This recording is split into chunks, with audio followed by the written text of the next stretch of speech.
doing in there? Peeing. What are you doing? Oh, I just had to get out of there. What? You look like you were having a good time with Trevor. Did you hear what he asked me? No. I got distracted. I couldn't stop thinking about his huge What? project. Project. Oh yeah, the project. Yeah, his project. Sure. I mean, there were like 50 participants, a satellite installation. So impressive. So impressive. All I could think about was, though, where is the money? Where is it coming from? Yeah, the money. Yeah. Hi, Andrani. Hi, Shannon. Hey, Sonia. I knew you two would escape in here. You're talking about the money. Yeah, always. And then I was thinking, is the gallery paying for this? Did he get a grant? I mean, can I get a grant? No, we've spent years of our lives on these applications. Yeah. And then I became obsessed with thinking of clandestine ways of just asking him, where is the money? Where is it coming from? Of course. Well, I was trying to ask him, does he want to work with us on this project that we're working on in a few months? And he got hung up on this thing of whether the golden brown girls are black or brown. Oh, I'm black. Yes, and you named it the golden brown girls, and we were supposed to reproduce your anti-matriarchy of the 80s. Meanwhile, we were founded in the tradition of black feminism, which belongs to women from the Asian and African diaspora. Yeah. Right on. Yeah, in the UK, of course. In the UK.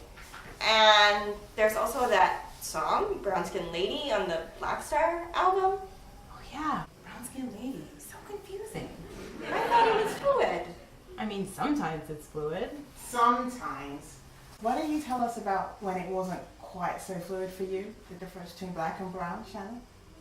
I mean, when we're talking about accepted beauty standards, it's not so fluid. European being at the top, African being at the bottom. I mean, it never occurred to me when I was a kid I didn't have to straighten my hair at some point.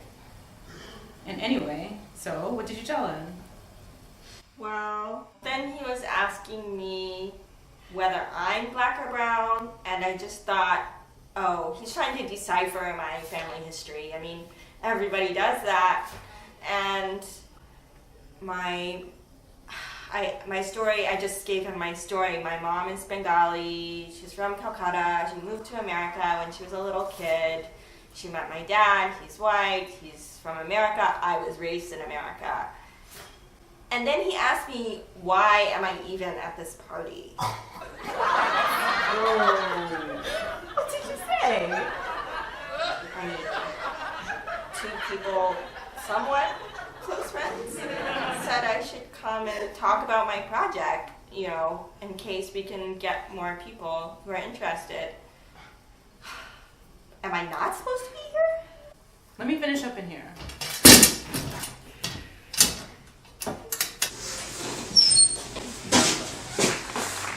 What am I supposed to do? I have organized this event. There are loads of brown people out there. He's just really invested in guarding the borders. Yeah, there's always a backstory. Well, when I went to college, there were so few people of color. We had to all work together to craft as much solidarity as possible.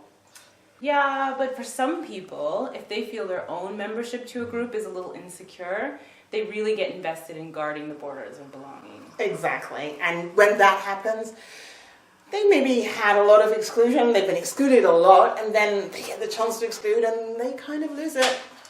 But whose idea is it to divide and conquer, actually? This is like partition. People who should be on the same side are murdering each other. Whose idea is it to divide us into homogenous groups, and why do we want to contribute to their power?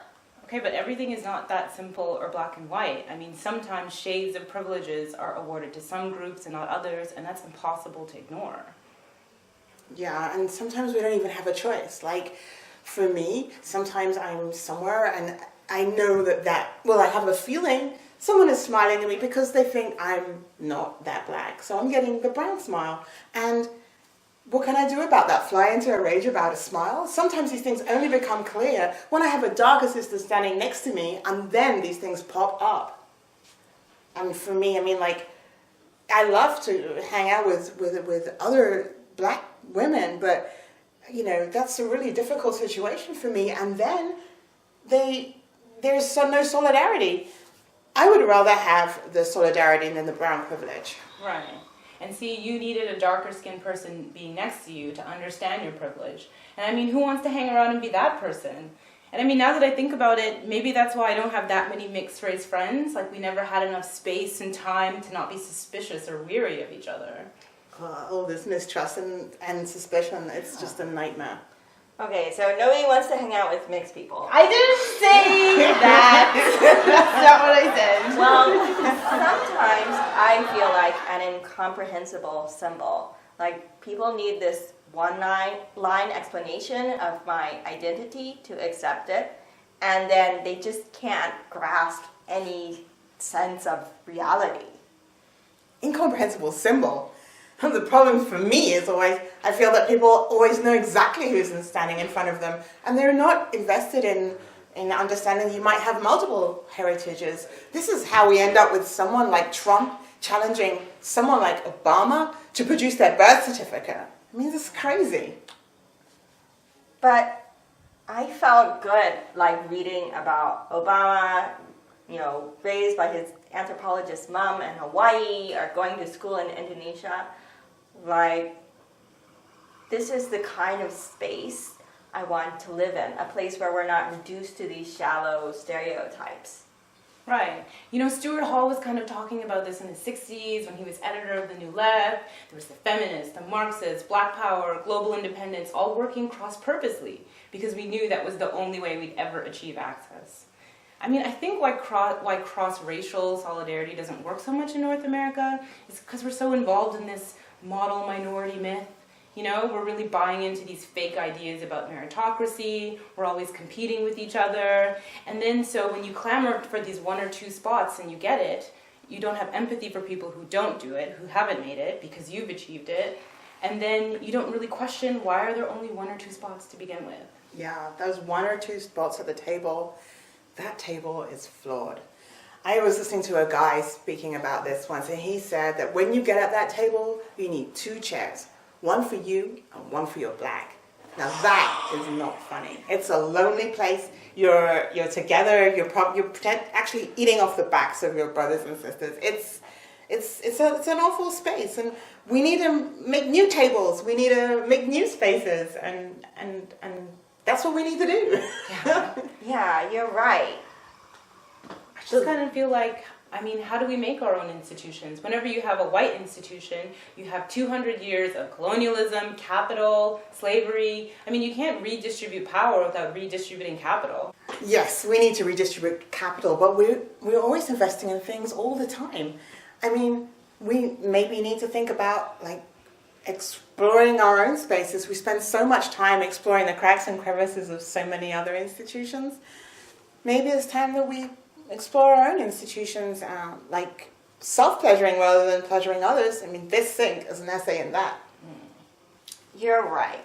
We need to work together. The lone genius is a Western myth.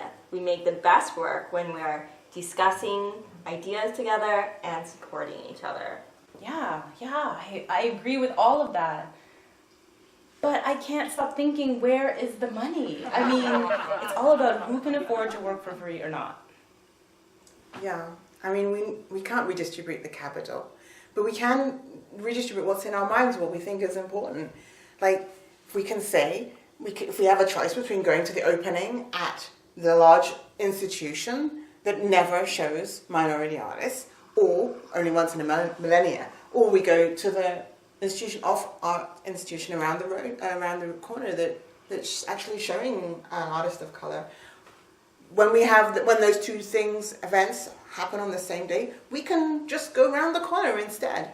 And we can also think about, like, however difficult it is for us right now, people before us had even more issues. Like, when my father arrived at King's Cross in London, the children were looking for his tail.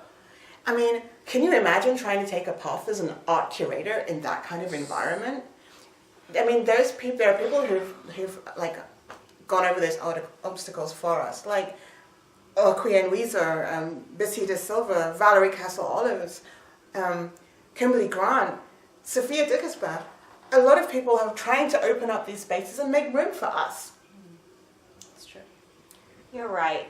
When we try to achieve success through contributing to the institution, which we have to stop calling them just institutions and admit that they're white institutions, we're constantly pushed to the margins. A mere decoration for their performance of superiority, like we're so lucky to be tolerated. We have to create institutions that center ourselves, our own bodies, our own narratives. Yeah.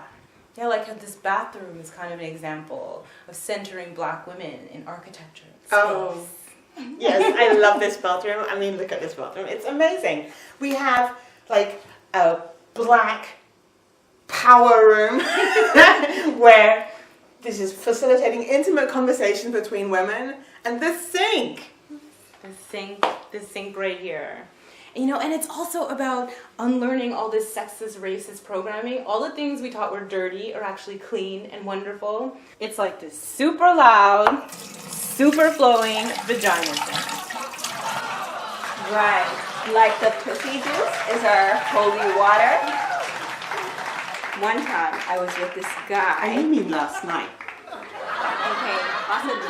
But he was trying to wipe pussy juice on my dress. And I was like, why'd you do that? He said, what am I supposed to do? And I said, you're supposed to lick it off your fingers.